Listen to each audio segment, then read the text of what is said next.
Good morning, and thank you for joining us today. It's day 11, January 11th, as we continue reading through the Bible in 1 year using the 1 year Bible reading plan.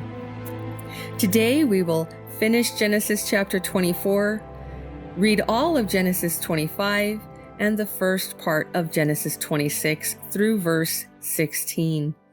We'll be reading Matthew chapter 8, verses 18 through 34. And we will begin Psalm 10, verses 1 through 15.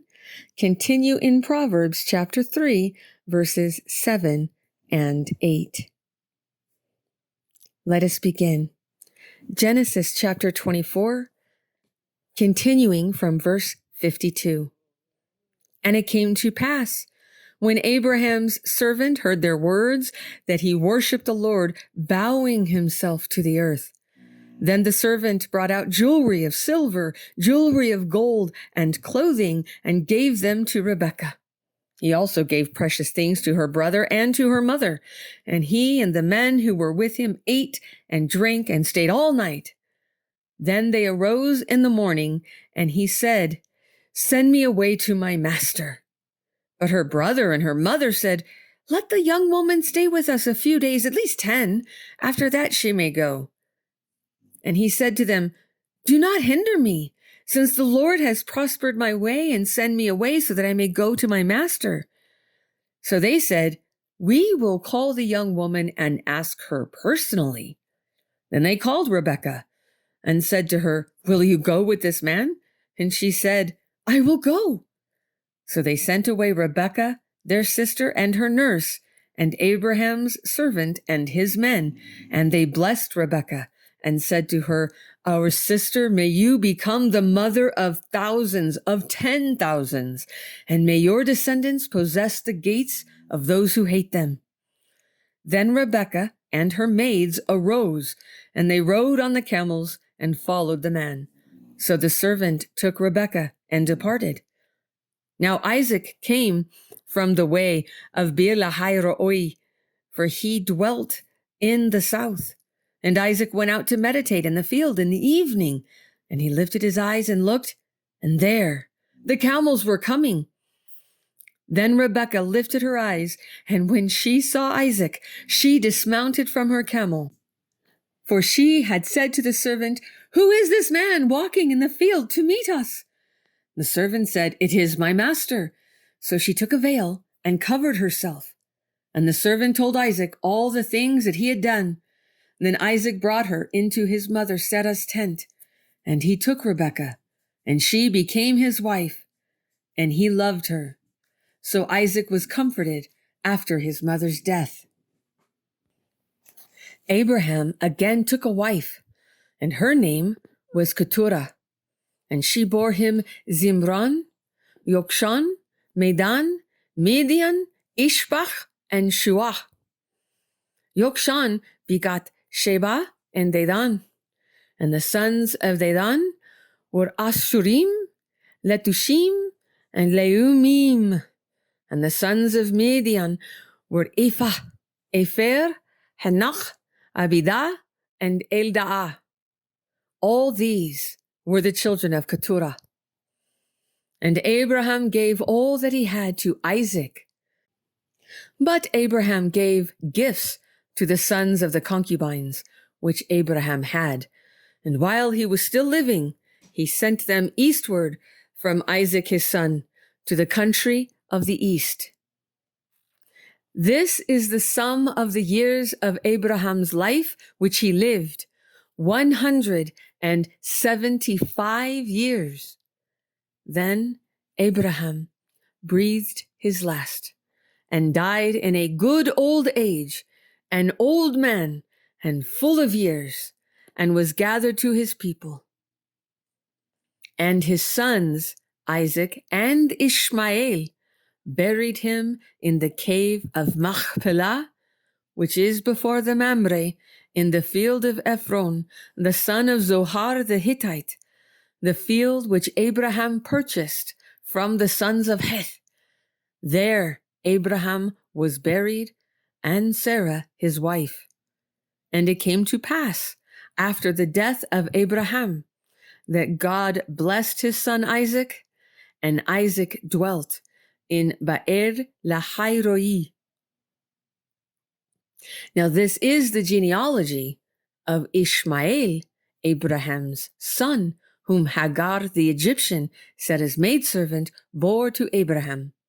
And these were the names of the sons of Ishmael by their names according to their generations. The firstborn of Ishmael, Nabaioth, then Kedar, Adbeel, Mibsam, Mishma, Duma, Masa, Hadar, Tema, Yetur, Naphish, and Kedema.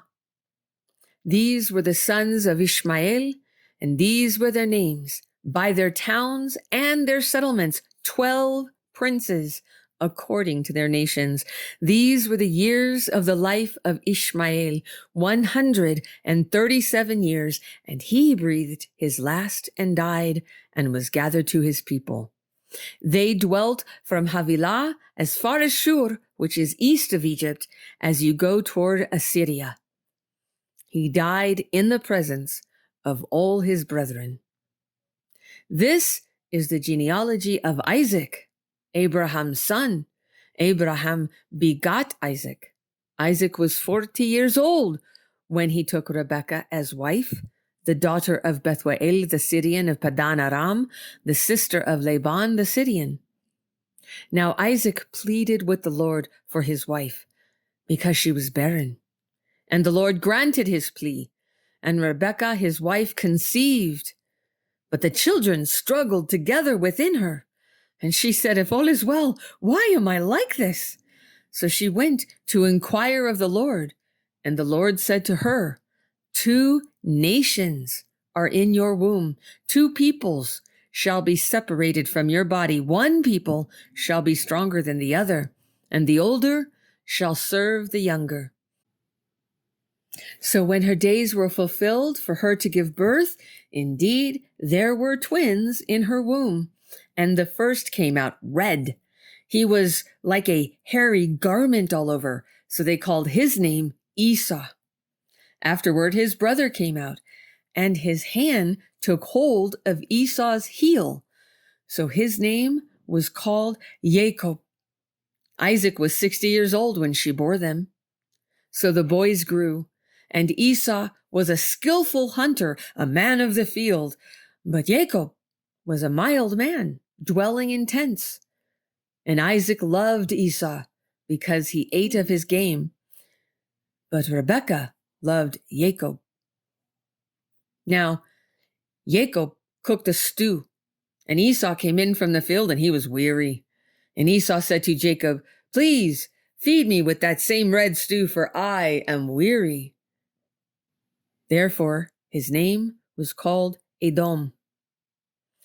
But Jacob said, sell me your birthright as of this day. And Esau said, look, I am about to die, so what is his birthright to me? Then Jacob said, swear to me as of this day. So he swore to him and sold his birthright to Jacob. And Jacob gave Esau bread and stew of lentils. Then he ate and drank, arose, and went his way. Thus Esau despised his birthright.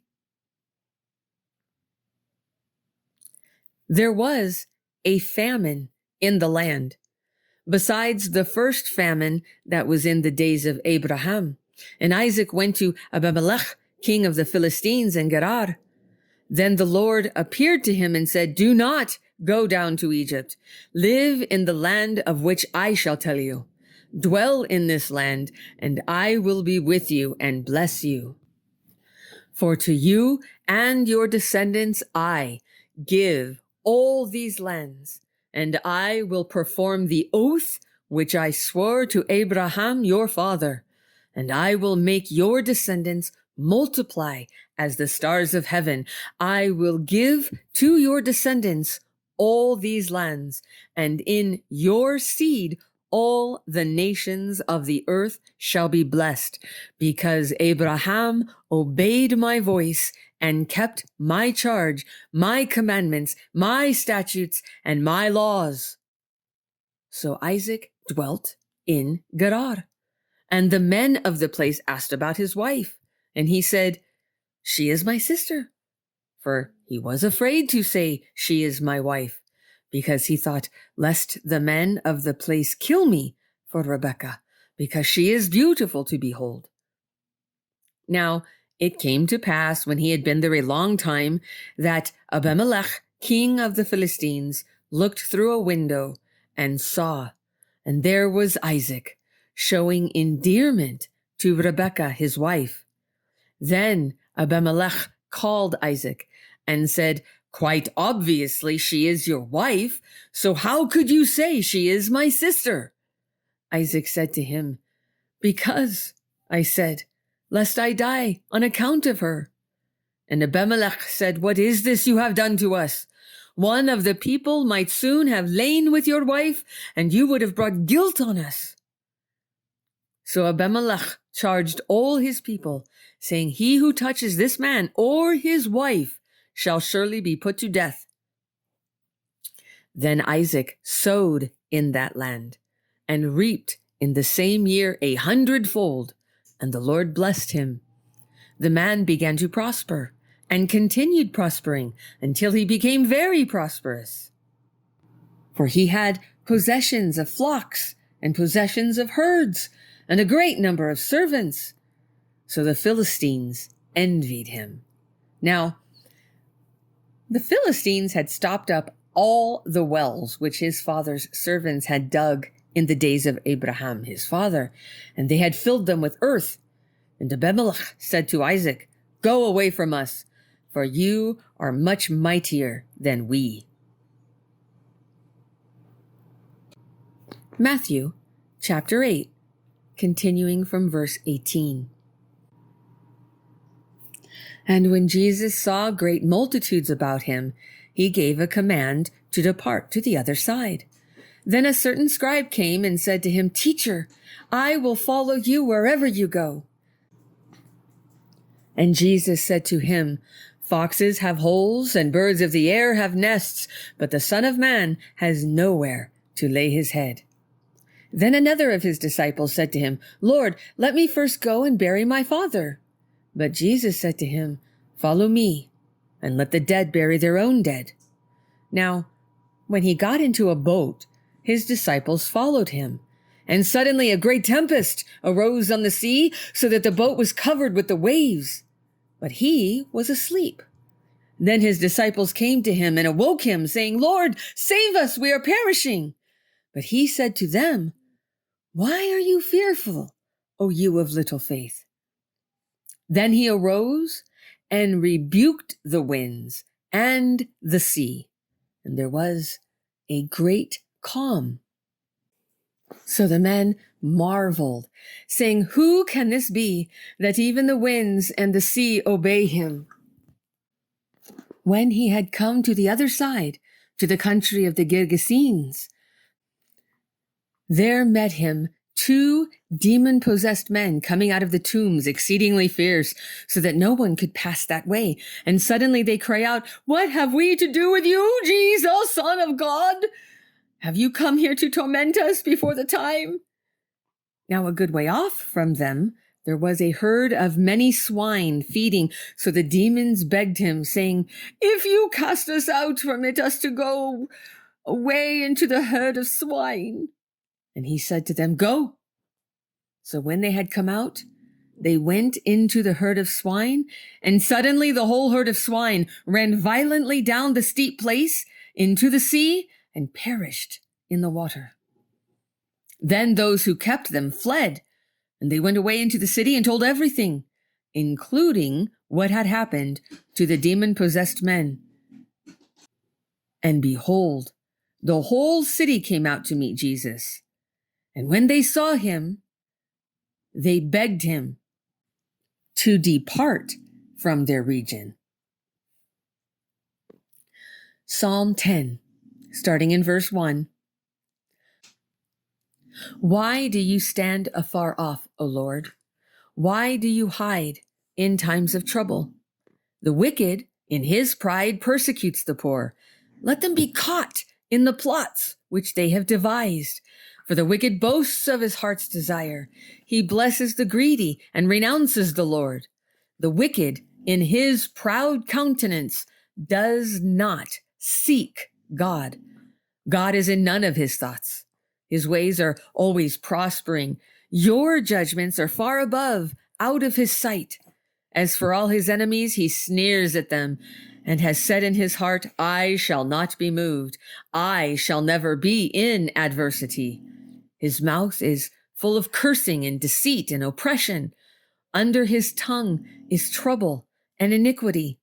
He sits in the lurking places of the villages.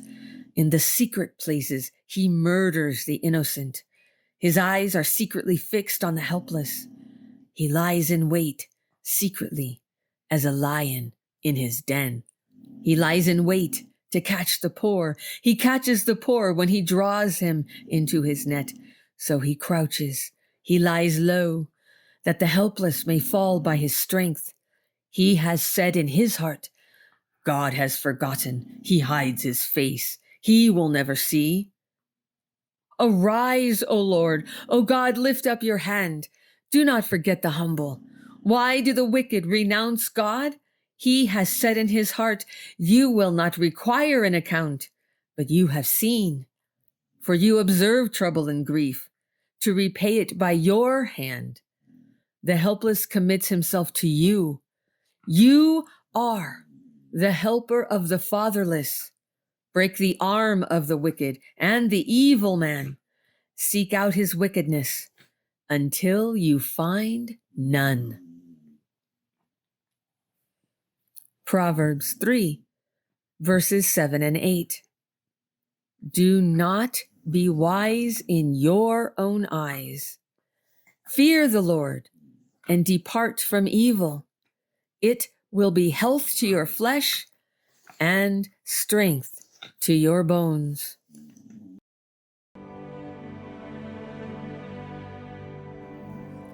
May God bless you this day, and may he write his words upon your heart.